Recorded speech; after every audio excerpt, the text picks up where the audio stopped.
a second. Cheers, mate. Cheers. Welcome back, everyone, to another episode of the Open Home Podcast. My name is Joshua Merchant, joined by Juan Merchant, my dad, co-host, and director of Merchant Realty, which is sponsoring this podcast. How are you doing, Dad? Very well, Josh. Thanks for the intro. And for those people that, if you're watching on YouTube, I'm in casual gear. It is Thursday night, which, for me, it's like a Saturday. It's almost, it's a Saturday. Because we know Friday we usually have It's a float day. Yeah, it's a fantastic day for us. Like Friday, it's a day. It's a lead up to game day. Correct. But we try and take some time, but sometimes we don't. Lead up to game day? No, that's tomorrow, isn't it? Yeah, I'm saying Friday's the... No. Oh, you're talking about... I'm sorry. doing today. I'm finished the work. It's a beautiful day out there. Jumped in the pool. We're doing our podcast. And we Thursday for us, for the normal people, it's like a Friday for real estate agents because most of us will get up tomorrow, do what we need to do, get our errands done, but then plan and be in a great positive mindset come Saturday. So you can't... the days of having a few drinks on a Friday night... No, they're gone because it's game day Saturday, and you need you have to be razor sharp. I was going to say the exact same word. You have to be a corporate athlete.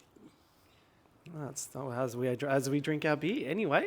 Cheers to that. Today we're going to jump into a topic of conversation that we're seeing more and more happen in the market, given the change in this market, especially down where we are located in the Frankston South and Frankston markets. Just obviously days on market has dragged out. So it used to be, you were selling homes, Dad, probably in 2 weeks during COVID and in the peak of a market, even less when you have a property that's priced really right. And the one thing that I guess for an owner who is selling, the importance of understanding when a good offer comes in and at the speed of which it may come in as well. So a prime example was one that we just did. I guess an example, and the last few that have happened where we're seeing offers come in, but owners aren't as quick to act on them. They haven't been, and look, and that's a combination. You got to understand, like as we know, maybe in a lifespan of someone's, they used to say the average person would live in their home for 7 years. That's actually stretched out to about 10 to 11 years down here. So we transact, couple of times a week for clients, and because we're so used to it, it's sort of like it's second nature. We see this. We understand time kills deals, and what I mean by that is if someone makes an offer. Can we role play there? Because I think in an example for some of those people, viewers, we're talking time versus money. Time is money. Like money is time. Like. I just meant like if someone makes an offer and the owner doesn't make a decision. How long it takes and how long it drags out. Well, we saw a great situation where, look, we had a property where an offer came in. This is, by the way, a property that was previously on the market with another agency. And at the very start of the year, got a price which was probably bang on market. Yeah. They probably should have gone to market online. Yep. But probably hedged their bets. And look, I'm of the belief if you're going to go to market, go to market. Go get as many eyeballs. Every buyer can count. Now and again, you'll get those off-market transactions, which are great. But then there's also those, with that particular property, they had 1.3 at the start of the year. By the time we picked the property up, we had it off-market. We had some, bit of work there. We did some buyers, so we worked pretty hard. I think it was July. Then we put it on the market in August. Now, once again, the time, like we had that on the market for a couple of months. We've now withdrawn that property, and we wish the owner all the very best with the sale. That will come on probably with another agent in the new year. But we actually had an offer there, which the offer came in quite low compared to what the owners were wanting. So they started, I think it was around 1.2. We got it in writing at 1.25, unconditional, 30 days. The owners... what we mean by that is we got it in writing. We put it into a contract to sale. So the only thing that the owner will have to do after that is sign off on the contract and be happy to proceed. And or they can countersign. So if they don't agree to it, they can countersign. So we had an owner there take. What does countersign mean? Because a lot of Countersign these are terms for us that we know. Yeah. But For people out there, if you make an offer, and look, some owners will, if it's too low, they will just say you've got a range of 115 to 16. Yep. And a buyer comes in at 145 and says, "I want to." We'll send an offer link.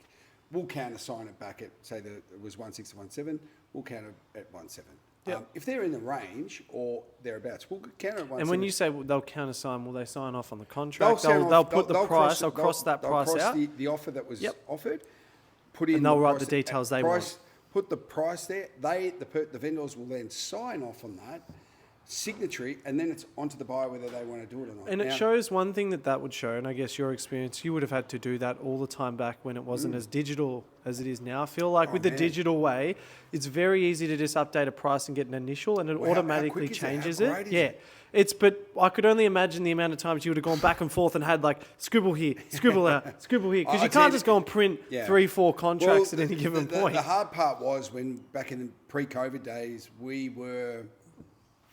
The amount of times that I would have to be, we would be out as a family.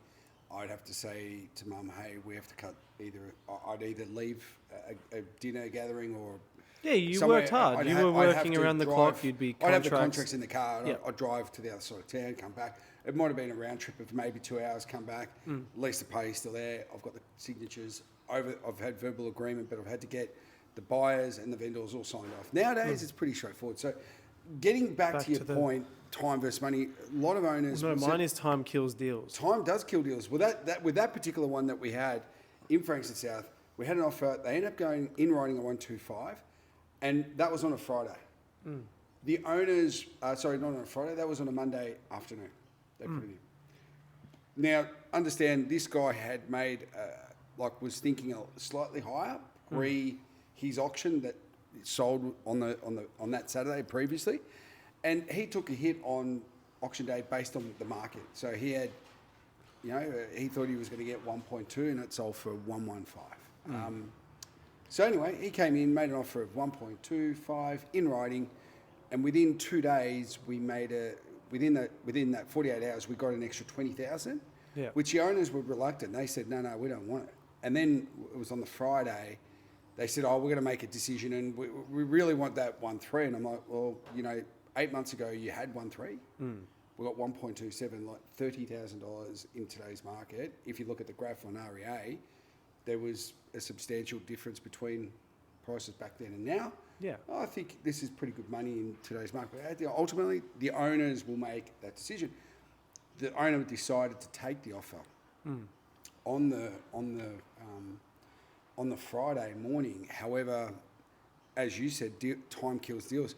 Buyers aren't going to wait around. So when when you put it into a contract to sale, that's automatically got a 3-day business a 3-day lapse. So the offer will. If you add it in there, No. So you don't. So you could put 1, 2. You could put stipulate how long the offer's valid for. Otherwise, it's 3 business days. If you don't make a decision, if you're an owner, and you sit there, the best thing you can have is an agent bring you offers in contract, because it means that you can sign off right then and there. And it's the agent doing the best job. Yeah, doing the best thing for the client is having a contract of sale in front of you with the writing, because it's real now. And we've seen, look, you got to understand, and we understand, like we're dealing with people and their emotions. So sometimes to let a property go, and look, I've sold a few homes in my time. There's a real excitement to get the home on the market, and then there's the anticipation of how the market's going to react to your property, whether they're going to love it.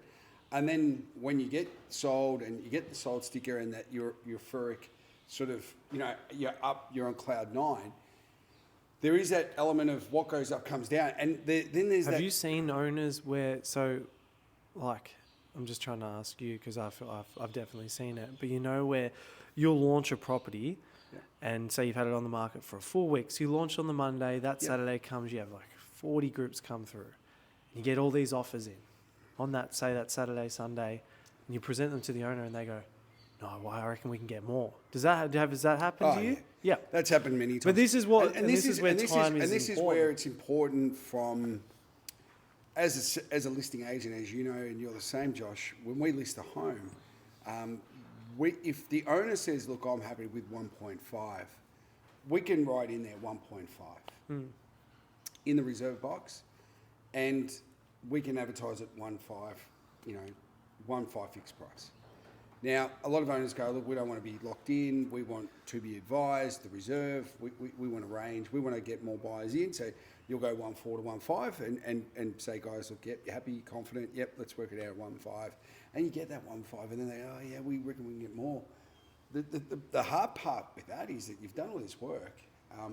Had I left... Both the owner and the agent have done a lot of work in that too. Yeah. Oh, look, the owners are the heroes. As we always say, people, and I've seen it. Sometimes you do beat your head against the drum. Oh, look, if I could, if we're doing this, if you could do a video on this, there was a funny, there was a guy. We are doing a video on this. We'll do a video. But if you can imagine grabbing, sometimes you're walking in and you have a great offer on the table, and the owners, it's just too quick for them to process. Yeah. So we just saw that not far away. Oh, we saw that. Yeah, one that I've got. It happens. It happens. So it's like, oh, you got it too easy. Yeah, I think we can get more. That's what I'm saying. Yeah. Now, in a market that's buoyant and it's a seller's market, you would say, hey, look, generally speaking, you put the property on. If you're up a little bit higher, it could get to that point. In this current market, we've seen properties where. And other agencies, like we're advising our clients, hey, there's a property around the corner, it listed for $2 million, now it's on for 1.718. I think from what we've heard from other buyers, they've had building inspections, but get a building inspection, go in at this price, guide them, and if they can pick up a really good deal, they can. And there's a lot of that happening at the moment because there's a bit of uncertainty because of the extra interest rate rises. So since we've been here or not done the podcast, there's been another interest rate rise. They're talking inflation because of the wars. Well, hang on, and then they talk about all these different levers. To me, if that's a different subject, I think it's a load of shit. If you listen to Mark Boris, I Tom agree. Panos, these guys are on point. They're crushing the middle class and lower class. But that's another little podcast. No, I agree. I mean, the richer are getting richer because if you've got money in your bank and the interest rates are going up, you're only earning more money on the. You're getting a lot of interest. You're earning a lot there. And if you don't have a mortgage. Well, look, a lot of people. There's 1/3 of people that have mortgages, and there's a lot of people that, there's a lot of investors that have mortgages, but they're feeling the land tax. There's all this land tax. How's I don't know about anyone else if they've jumped on Netflix. I, for the first time in a while, watched Selling Sunset and just jumped to the last season. Oh, and, they put that selling? Yep, and there's a mansion tax. So now mansions, so if you own a mansion, which I don't know how many people own mansions, you get taxed. Yep. And it's significant. Unfortunately, and I always said this in COVID times, and don't get me go to... we're not going to go... Actually, no, you know what? There is another... You know what? There is another... How's this? I used to say this. When people used to say, when we were in COVID, we're making a heap of money, people were like, Juan, it's great. This is... And I said, no, it's shit house. It's absolutely shit house. You know why? There's no such thing as a free lunch. The government's handing out handouts... And what's going to happen is they're then going to have to reel it back in. Yep. And what are they doing? Now, all of a sudden, all these clients that we have, which regards to land tax, if they're getting land tax bills, we've got clients that have actually inherited properties, and then all of a sudden, it's like they've got to come up with $100,000 of revenue to be able to facilitate. Annually, to be able to facilitate the So property. I've got clients right now that are saying, well, we need to, get a few properties, and that's going to happen in the new year. So I'm blown away. We're very highly taxed in this. But what they did with COVID, throwing out money which wasn't theirs, now they're recouping it and making it difficult. Yeah. And I think, to me... In my opinion, it's a fabulous time if you're buying and you have money. It's a fabulous time because they're absolute steals. Like some properties that come on, there are some properties that suit the requirements of a lot of buyers. This is how I'm looking at the market. There's a lot of properties that do come on that suit. What I mean by that is the layout's perfect, but then there's the unique ones where just that right buyer comes on and goes, perfect, that's for me. But in this market with sellers, if you are in a position where you're thinking about going on the market, make sure you have a plan of attack with your agent, and it's something that you got to set up. Plan A and Plan B. Make sure you know when you're probably going to if you do your grand opening, when you do your first open, that is majority of the time the biggest numbers you're going to have through your home. And unless you're significantly reducing your property price by 10 to 20%, then maybe that'll outweigh on numbers. But what I'm saying is there's two types of agent in this current market. Yep. What you just touched on. You've got clients that we're tracking them, which is great. I can go into a vendor's meeting and sit with a client that I'm about to list. And I'll say, just out of curiosity, who have you had out? I've had such and such, such and such. You need to know your competition. So I'll say, well, my list price to sell price, I'm on point. If anything, I'm exceeding what I'm listing it at. The client, the agent that you're talking to, their list to sell ratio is actually a deficit of 22%. So what I mean by that is when they're listing a property and saying it's going to go for 2.2, it's selling for 1.8. Yeah. Okay. So, and it's taking days on market. So the psychological, I understand what that agent's doing because they're saying, oh, we'll put it up higher. So if a buyer comes in around that, say they put it on for 2.2, and if we can get them between 1.8 to 2 mil, you've done well. It's psychology, right? Let's be real. If you were trusted 110% by every single property owner in your network, you would sell every property at a probably record-breaking prices in the market. Because you know where to position them in the sense of the price has to be the most attractive thing in the market. And unless the owner has an unrealistic figure... I'll give you an example, right? I spoke to a client that we'd sold a home for just recently, and they're buying up on Bayside. Yeah. Now, Bayside predominantly along that Bayside belt, they do auctions, which I love auctions, as you know, and we get great results. I think it's the best. If the vendor's at a price and gives certainty, as gives we certainty. discussed, so we both parties certain. The seller's selling, the buyers, because it's public. It's public, there, you've got the buyers, you've got the coffee machine, you've got the gelato machine. And if it doesn't sell, the reserve comes out. The reserve comes out, bang, you can negotiate after. Happy days, right? Highest bidder gets first right to negotiate. You know, the funny thing is, my client rang me. I said to him today, hey, how's it all going with you buying up there?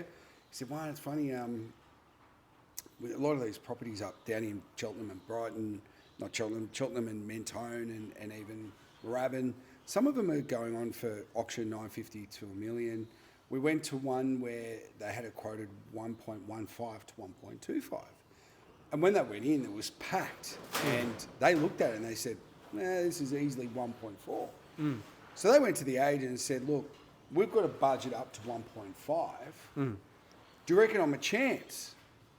Now, this agent, they're quoting 115 to 125. Yeah. Now, quoting that means your vendor's going to take 125, right? Thereabouts. The agent said to my mate who's looking to buy, he was mortified. He said, I couldn't believe it. I said I could offer 1.5. And they said, I don't know if the owner's going to take that. Now, if the owners aren't going to take 1.5 and you're quoting 115 to 125, that's a big gap. Yeah, no, that's an unrealistic gap. Now, so to me, yes. You got to be, because buyers they're spending their time, due diligence, money getting conveyances to look at contracts. Building inspections, don't mind us, the wind's just taking out our set. Anyway, there's all these factors that we do understand, underquoting is a thing, but it's more or less to make sure that you're positioning the home. There are things with underquoting. I firmly believe that if the property, unless the property didn't have a comparable, there's some properties that are very unique. If there's no comparables, the owners go, I want this, and it goes exceedingly high. But if there's comparables, you usually can get an idea. In this current market, Josh, what's happening is, I'm really disappointed, and I always said this, why aren't the REIV charging the over quotas? So they know that properties, say for example, you go into some areas and there's 1.7, 1.8, 1.0, and then all of a sudden you get an agent that just puts 2.5 on it. Yeah. I mean, that guy... The sitting ducks. That guy's just grabbed the owner's marketing money, put a big billboard at the front, he'll get a call and they'll go, mate, you want 2.5, can you come and sell my home? Or even dumber, he spent the marketing money himself. Yeah. The agent. No, so. Well, very rarely do they do that. No, I know. I can tell you that. I know. Majority of them... It's putting the dollar eyes in... Let's be clear. A lot of owners get fooled in this marketplace because of misleading and non-factual or proper evidence. As real estate agents, our job is to be critical thinkers and say, geez, how did that property sell for that? Wouldn't you rather under-promise and over-deliver in any 100%, situation? 100%. Like any To situation. me, we have an idea. It's like bingo. I don't know exactly your number you're going to sell. I've been proven wrong where we've got exceedingly higher. Yeah. And there's been times where I go, I'm pretty confident based on There's here. also been times And where it's- and like it's you been get a lower flat too. part- It's Yeah. been a flat part in the market. A sale down the road has affected this.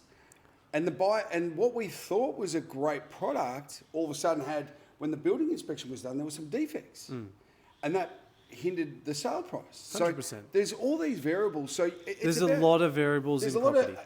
of Because unless you're buying in an estate and they're all the same off the plan, even then eventually the estate can potentially make their own changes. But established homes that are all different, Yep. there's always unique problems with them. It's always a unique issue. So with an auction, that's time. Puts pressure on the buyers. I think when you have a private sale, you've got to wrap it up in the first week. If you market it and you do it right, you're going to get people to come in. Happy days. Yeah. We've got a lot of people that are potentially going into retirement homes. And what happens with retirement homes? The retirement homes they'll register, and they'll say, look, when something's happened, so say young Jones passed away. Unfortunately, the families, they get their at some retirement village, they'll get their money back. Before a new person goes in, the village or the retirement plant, they go in, totally gut it, new carpets, new everything. And they'll call the person and say, hey, your property's ready, get your home in the market. So we're seeing that a lot. Yeah. And people are registering, people are downsizing, upsizing. The market is the market is the market. It is doing, there's some parts of the peninsula doing really well. We've seen some great results that we're doing, and very confidently we're seeing that. Then there's sometimes where we've seen properties where like, this is an absolute ball terror.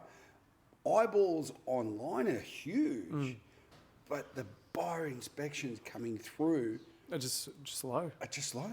Yeah. And leading into Christmas, we see that. But I think it's a unique market because, as I said, it's a buyer's market. So there's a lot less buyers. They're more picky. But it's a situation Actually, Josh, where owners... We should put on the most recent White Heron Tide property clock. And No. What I'll do is anyone who wants the property clock, just reach out to us. I'm going to put Juan's email, my email in the description. good and idea. if anyone wants that, just send us, because it just shows in comparison to all of Australia And where this Melbourne's this sitting. is a national. This is Heron Yeah. White Tide Heron White. Their valuers. You said it back to I front. said it back to front, yeah. Their valuers, Something I do. they're in tune with every bank. They can see what Queensland market's doing, WA market, Queensland, New South Wales, Victoria, Tassie, every major city, and where there's some possibilities. So I've got some clients now at the moment thinking maybe to go and invest in WA because it's a great, like rentals are going through the roof there. I've got a couple of clients that are looking at that, and there's some really good opportunities. Had a good client of mine that just went and bought one up in, brought a nice little farm in Victorian Regional, which, went partners. So there's so many opportunities out there. There's always good opportunities. And in the market, there's great opportunities. It is the best time to be buying. 100%. And I think really the buyers that are buying now, they're happy. They're just going, this is fantastic. Yeah. So What do they say? What does Warren Buffett say? Buy when everyone's not. Yep. Yeah. And I remember And don't sell when everyone's panic. Correct. When people And people aren't. I don't think it's a matter of Well, I people remember- aren't panic selling necessarily at the minute. I think some people are selling because of financial distress. We're seeing that. There's a little bit of that. But we're seeing a lot of people. It's a good time to upsize. It's a lot of lifestyle decisions are being made, especially in the market we're in. Frankston South is very much a lifestyle location, and it's very much people are making decisions for family. Well, it's funny for their future. getting back to what you were saying before. What about Warren Buffett? I remember I've sold a lot of homes on Gould Street, and for those who don't know, in Gould Street used to be a Jewish settlement where the holiday makers, before they went down to Little Italy, which the peninsula is, but before they found Sereno and Portsea, Frankston along Gould Street had all they actually had a little synagogue in there. I'm not sure if you know that. No, I didn't know that. Yeah, there's a little synagogue. So when it was their time, That's cool. which is pretty cool. but in homes are expensive in there. in the between the 1930s and 60s, all the rich families from the Smorgans and all the really really rich Jewish families, they all basically holiday down in Frankston before it became what it is now. And then ports of course came about. So, but a lot of the families still kept their properties there. And what we found was, I remember talking to a guy and who bought property, and he said, Juan, I remember I sold him a place and the market had turned, and I rang him up. I said, oh, how's things? And he said, look, this is a little bit not as good as what we want. He goes, but as my father used to tell me, always keep property, because even though it's tough, it's going to get better. But he wasn't a great client. Buying wise, yes. Selling wise, no. You know why? He said, Juan, we'll sell everything. We'll sell our cars, we'll sell our caravans, whatever we've got. But not the house. But not the house. Yeah. And I thought, geez, that's really good advice. And to me, you've got to build that portfolio. You've got to continue to be looking at opportunities. And look. Well, why do you think crypto and NFTs and all these things are so volatile? Because then you can't move a house. You can't move land. You can't move. This is what I'm saying. Well, the transactions now with Ripple that's come into play. But what I'm saying, you get what I mean. Like the things you can get going, things can sell. Well, the great thing with houses houses can be moved, but the land cannot be moved. Yeah, and land can. And the thing that I land love can. Well, land can't. You can't. You can. I know you were jumping onto something else. I've met people that would pick up houses in Brighton, and move them down and buy blocks in, say, Langwarrin, and have this old cottage and put it down. Very smart. Then they'd get all the plumbing, the sparkies. So they had this beautiful cottage, and then they would extend and put them and they made really good money, because the people up in Brighton were going, we don't want to pay. We'll pay you to take the thing away. So they got a free house. Yeah, it's epic. And a house. Pretty epic. Epic. They cleaned up, because to build a house. I mean, now, geez, that's another. That's Bill, all that stuff. Anyway, I reckon that's the episode done. I reckon we've had a bit, but yeah. Look, I don't think there's any other real topics. I mean, I did see that they're trying to introduce masks back up in Queensland. Oh yeah, good old COVID's coming back. I was just up there. I was up in Early Beach, but I didn't see any. Actually, I saw a few people with masks, which was quite funny, and I mean, it was on the. I left on the cuff of schoolies, which was great, because we got there which I found to be hilarious, because I never really properly experienced schoolies. This is very off topic. Okay. How was the trip? Early Beach, amazing. Whitehaven Beach. I mean, no wonder they shot fool's gold there and imported some palm trees and all that stuff. And absolutely amazing. Like a cracking trip. Absolutely epic. You deserve it. One of my best mates, hard. and it was absolutely fun. And what a great boss to let you have some time off coming into the silly season. Yeah, it was good. And then we've got a golf. Well, our Christmas trip coming up. But getting back to COVID, and I will say this: there's an old saying, "Fool me once, shame on you." No. Fool me once, shame on you. Fool me twice, shame on me. Correct. Fool me 3 times. I don't know. You're an idiot. But look, all I'll say is this. A deadly virus is going to get you whether you're wearing a mask or you're not. Yeah. I think the thing that I realise is, I think you know my take on it. I will say this, you do you, I'll do me. What have they called the new variant? It's called Pelora. And what does it stand for? It's actually, well, it's called. If you look at it, we're not going to put it up. Just look it up. Just look it up. Look at what the meaning of Pelora. Pelora. But clearly, to me, look, viruses always mutate. We see that, right? I think the fear of the media. We've seen they're fantastic at the fear of media. They're the best sales agents on the planet. They are. And look, to me, I think more and more people have realised coming out of COVID. And we've seen that a lot of people are divorced and they're going, you know what, we're moving full steam ahead. Yeah. We want to do things. And I think, look, if you want to wear a mask, knock yourself out. But don't start scaring us and the media and don't buy into it. Look, if you need to be up to date with all, I think most people aren't out of date, to be honest. I don't think everyone's got their shots of what they should have. No. In saying that, I'm not a doctor. I know doctors and epidemiologists that are professionals in that field, and I know that people for the vaccine, and I know people that were against it, and I looked at both sides. Just as a real estate agent, my job is to research, look at everything and cover, and then make a educated decision on where I sit. So to me, I looked at it and went, yeah, look, to me, I think we're going to be okay. And look, you know what? How good was COVID? We if I look at the benefits of COVID, you realise what you really wanted in life. You appreciated getting around the loved ones. Time, mate, how good has all these gadgets and technology in our field? It's made us I was speaking with a buyer today. The work from home is still, a big factor. Some people obviously probably took it for granted, probably didn't work as hard, but definitely made your work-life balance. It made you think about what you really wanted. Yeah. And especially for people who have families and little ones. Well, to me, the hardest ones were those ones that, and I know a lot of clients that had loved ones in retirement or in hospitals and couldn't even visit them. And I just think to myself, was that an overkill that we did? Oh, was that an overkill, when you had a close contact? Well, do we do that with the flu? Do we do that again? So if there's a close contact, Josh, you came in contact with someone. You're going to put a hazmatic suit on. You're going to have to do a week off.